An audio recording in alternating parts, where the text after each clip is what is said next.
Okay, good afternoon everyone, thanks for joining. We've got our usual format today to preview the Tottenham game. We'll start with the broadcasts, then move on to the dailies and then finish with the Sundays. If you'd like to ask a question, please use the wave hand function. We'll get around to you as soon as we can. We're going to begin with Gary Coswell, Sky Sports News. Hello Frank, thank you for your time. Hi Gary. Hello there. Team news please, sir. Team news is that we're as we were. Christian Pulisic is back in to contention and fitness. Kai Havertz played some minutes the other day. It's probably more just checking on his potential for match fitness, but we're in pretty good shape. It's good to hear. People seem to be reporting as facts that you're in talks at the club with Thiago to keep him for an extra year. Yeah, I've seen the reports, and there's an option in Thiago's contract that we can look at as the season goes on. And obviously, the way he's playing at the minute, we're very happy. So that's the end of it, really. I'm surprised it's come out in that way. So it's not wrong, but you're not saying any more. I'll put it like that. There's an option in his contract, yeah. So. Yeah. Obviously, always a big game, a London derby. Frank, Jose, but two teams in such good form, in the best form currently in the Premier League. Is it extra special? I think Chelsea-Tottenham is extra special anyway because of the rivalry between the two teams. I played in the fixture many a time, and the fact that we're in good form and towards the top end of the table adds spice. You know, it's obviously positions that we want to be in. We're all fighting for those kind of positions, so I think it's a game that remains special for those reasons. But in the league positions, of course, all eyes will be drawn to it. Bookies have you and Spurs third and fourth favourites to win the title. Jose says constantly he's just looking at the next game. That's obviously his way of dealing with the fact that they're top of the table. You're not far behind them. Are you both, do you think, Spurs and Chelsea title contenders a quarter of the way through the season? No, I understand Jose's answer, and that's the position we should be in because the marker has been set by Liverpool and Manchester City in the last 2 or 3 seasons. We're early on in the season, really, in terms of games, so we shouldn't get carried away with our teams. It's good that we're competing high up, but there's such a long way to go that I understand his position. I feel the same about us. Just finally from me, Frank, if I could just change tack slightly, just your thoughts on the loss this week of Diego. Yeah, Diego Maradona was my idol growing up. He was a person that, I was always born into a football family, but he was the player on the world stage that made me fall in love with the game. I remember vividly moments of World Cups in my early years. I wasn't even that put out by the hand of God. I was as an England fan, but his individual brilliance overcame that as I grew up. Was fortunate enough to meet him very briefly. He's a footballing god, and it's very sad that he's not with us. John Southwell, 5 Line. Hi Frank. Hi. How much do you enjoy the challenge of going up against Jose? Obviously, you've got a very good record against him as a manager. You've had that little spat on the touchline. How important for you is it to, stand your ground against the likes of Jose, Jurgen Klopp, Pep as a young manager? Yeah, it's not important to stand my ground. It's important to approach the games against all the top coaches. We're fortunate in the Premier League to have great coaches. Try and prepare my team as well as I can to try and win the games, and that's just my job. So, of course, these are the moments you want to be in this job for when you're competing against the best. Just a quick one on the coronavirus. Obviously, over Christmas, there's going to be a bit of a relaxation where families can meet in with 3 different other families. How does that work with your players? Will you be allowing them to do that, or is that too much of a risk over Christmas?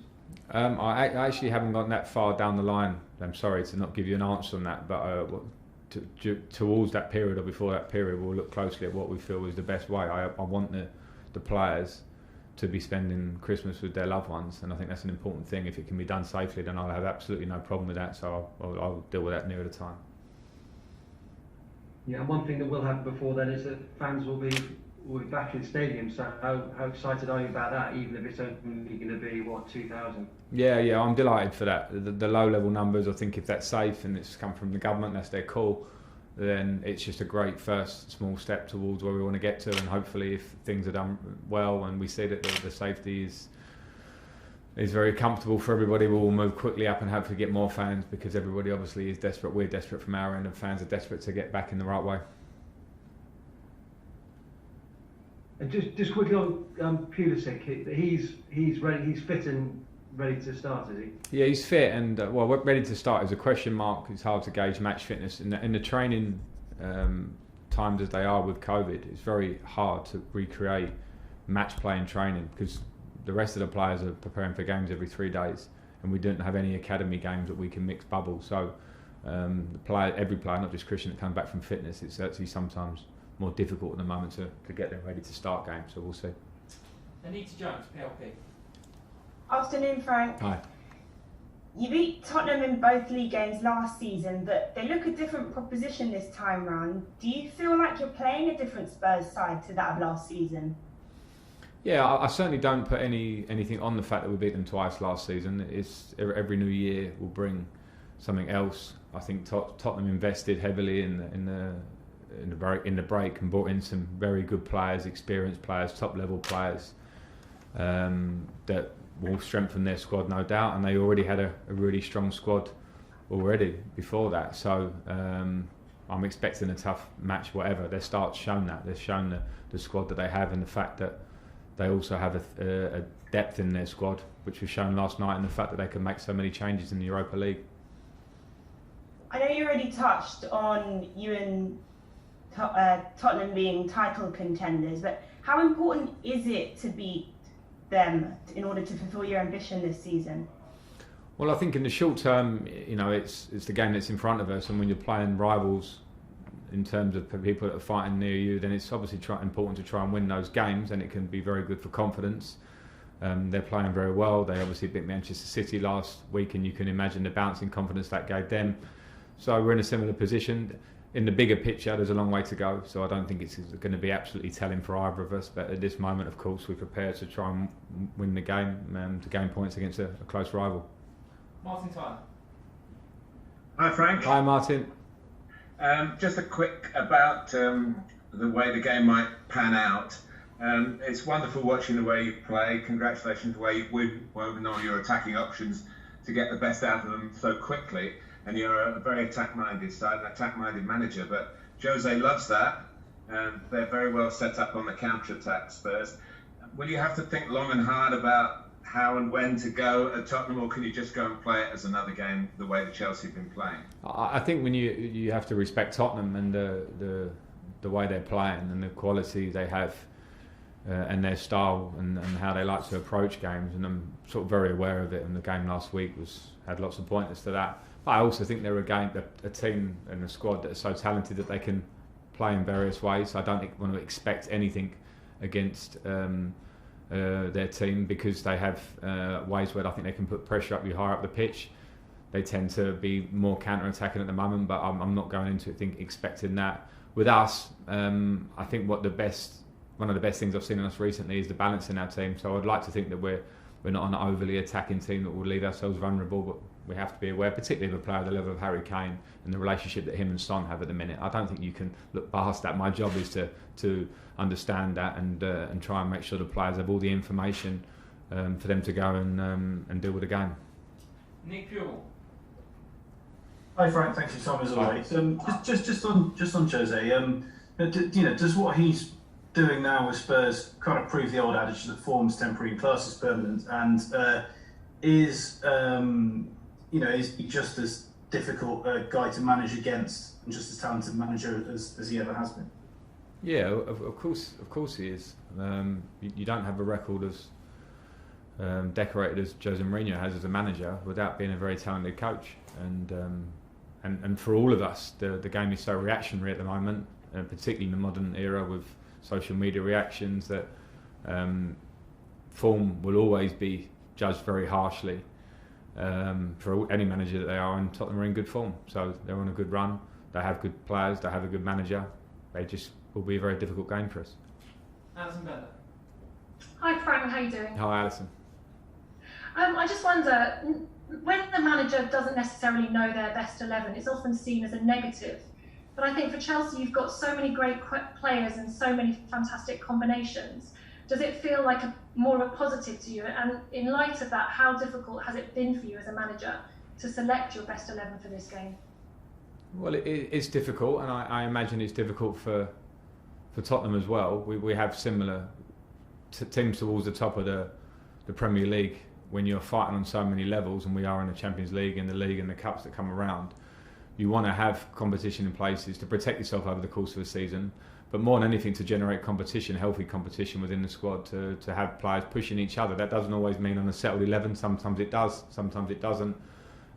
So at the moment I'm happy with the level of competition, and if it's a problem for me to pick the team, then let's make that a positive, to try and make our squad one of our strengths. But as I say, we come up against a team in Tottenham that have comparable strength in the fact that, you see last night Gareth Bale and Dele Alli come into the team, and whether they start at the weekend or not, but those are big players that are ready to come in. We have our own, hopefully, versions of that in positions, and it's about how I try and deal with that from our end.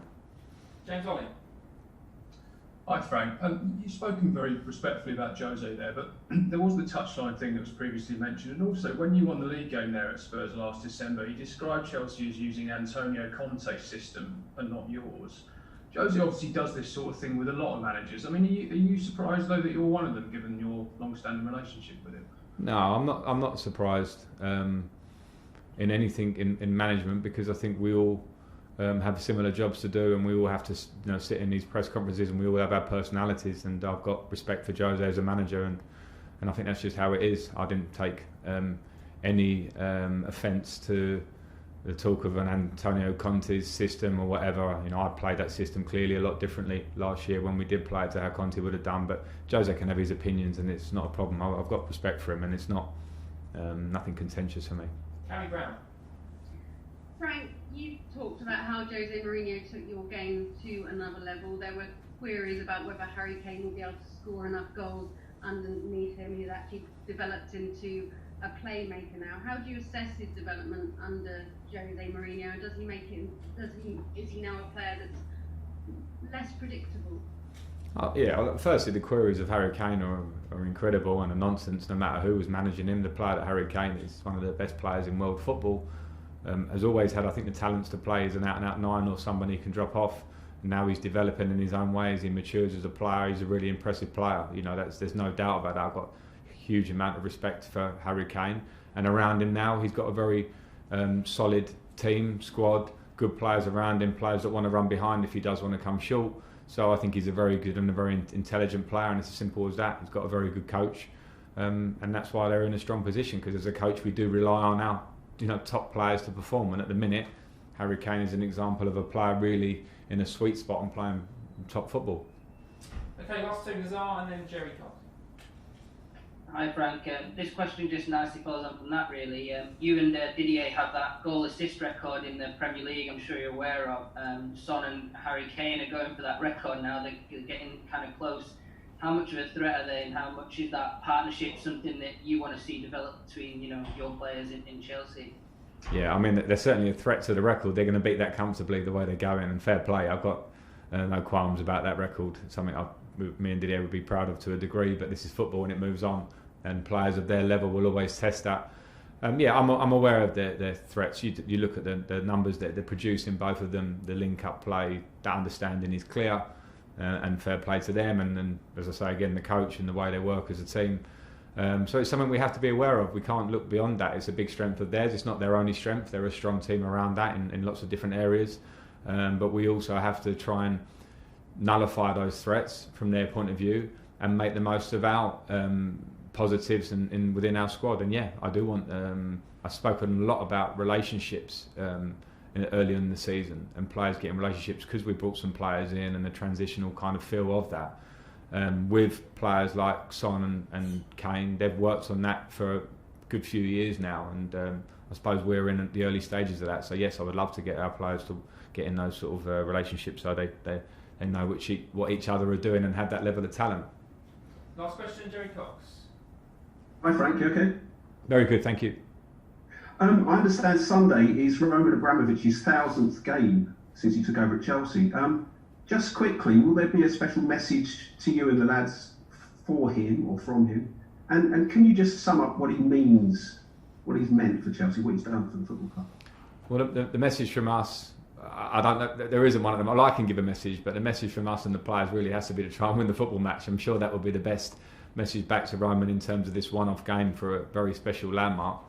I suppose as manager and as a player who was involved in a lot of those games, I can give him a huge thank you, because nothing that we have achieved in the Roman Abramovich era could have happened without him and his support. Whether you're talking about, firstly, of course, a financial input, but also the development of the training ground, the love and time put into the academy, and the trophies that we've been able to win have obviously all been made possible because of him as well. So, yeah, we're very thankful. I certainly am. Our end of the bargain now is to try and work to remain successful on the pitch. Okay, that's the end of the broadcast section.